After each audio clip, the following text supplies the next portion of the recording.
Hello, and welcome to Color Commentary. I'm TJ, your average fan, and I'll be talking to you today about a show Disney Marvel's Daredevil Born Again, Episode 1. Let's get into it, shall we? Spoilers! Okay, so, I watched the Daredevil series on Netflix. I watched all of those shows that they had on Netflix when they were out ages ago at this point. And yeah, I loved them. And let me just say, this first episode definitely put me back in the spirit and mood of that series. They definitely captured the mood of the series. So I was very happy about that. The main thing I'm gonna get mad about, yeah, we gonna get to that because that was a tragedy and a half. So they start the series, catching you up on what's going on with them, Foggy and Karen, and they got and Matt, they got law firm, and they doing their thing, and they happy, and just, do do do do do do do do do. Well, and Matt had pulled back, on being Daredevil. He was like, I'm not doing that right now, saying whatever. So they was in the middle of a case where they had Foggy felt like he needed to hide their client from threats and stuff that was happening. He didn't tell Matt about it. And the guy called him, saying he was in trouble, he needed help. Who of all people is after this man but Bullseye? And I'm like, oh my God, who hired Bullseye to take out your client, bro? Like, what? No, no, no. That's the tragedy of it all. Matt ran off to go try to save the client. The client didn't really wasn't in danger. He wanted to get to the client to find out where Foggy was, where he was, and he told him. Yeah, so Matt didn't make it back in time, and Bullseye straight bullseyed Foggy. That's the part that pissed me off. We spent like the first 10, 15 minutes talking to them, catching up, feeling the vibes, doing all the things, and y'all finna kill Foggy in the first 20 minutes? Oh my God. I could not believe it. So, of course, Karen's gonna get popped, and here comes Daredevil. Bam! Him and Bullseye having a fight. This fight was so awesome. It was so good.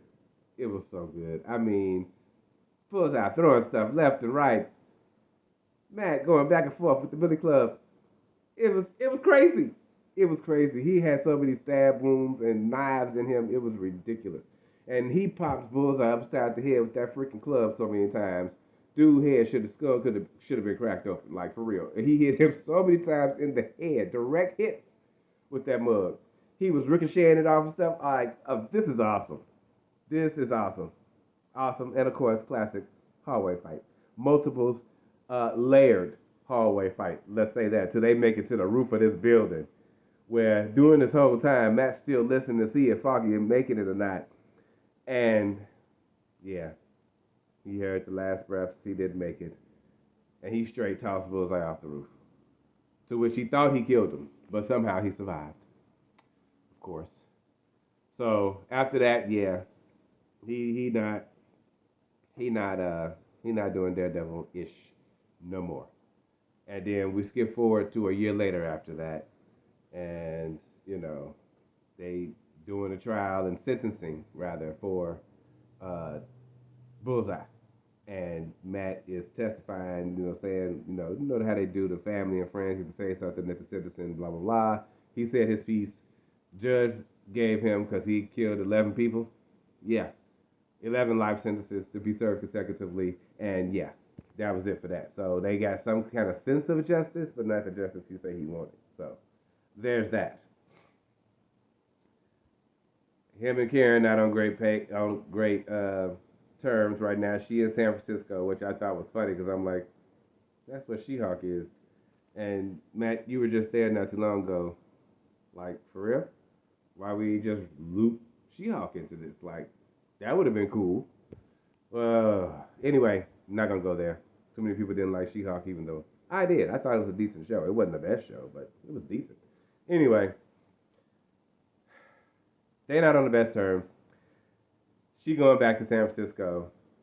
He is single, and he done started the firm with this other lady that was DA, uh, ADA, but that they working together. They got a partnership, and they doing fine. You know, he living a good life. You know, they working together. She would set him up on a blind date with one of her friends.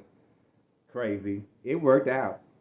You know, but through all of this, in the background, we got Fisk, who has recovered from his encounter with Echo and getting shot in the face and all this other stuff. Meanwhile, his wife been running the criminal side of everything. She done cleaned it up, made it look good, but she's still doing dirt. Still doing dirt. And I'm like, this lady is crazy. She seems to be more like him. Why she telling him not to be like him? Meanwhile, he had a plan running in the background all the time. Kingpin did.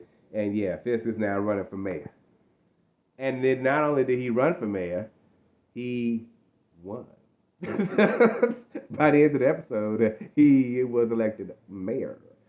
So him and Matt had a meeting, talked about things, and catched up with each other, and gave each other veiled threats about if anybody step out of line, they're coming for each other, basically. And yeah, that's how the first episode pretty much ended. There was some dude that's within Fisk's, campaign group that he was suspicious of. He took it back to his wife. She was like, "Yeah." I was like, "Who the heck is Adam? What is Adam?" And she was, "Don't kill him." And I'm like, "Okay, who is Adam? And why did you send him there?" Guess we'll find out about that later. But yeah, this was an awesome episode. Awesome new entry into the daredevilness of it all. I think I might actually enjoy this a heck of a lot more than I thought, especially if they keep up the drama and the action to the levels in which they delivered in this first episode.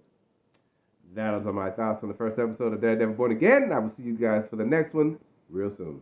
In the meantime, have a great day.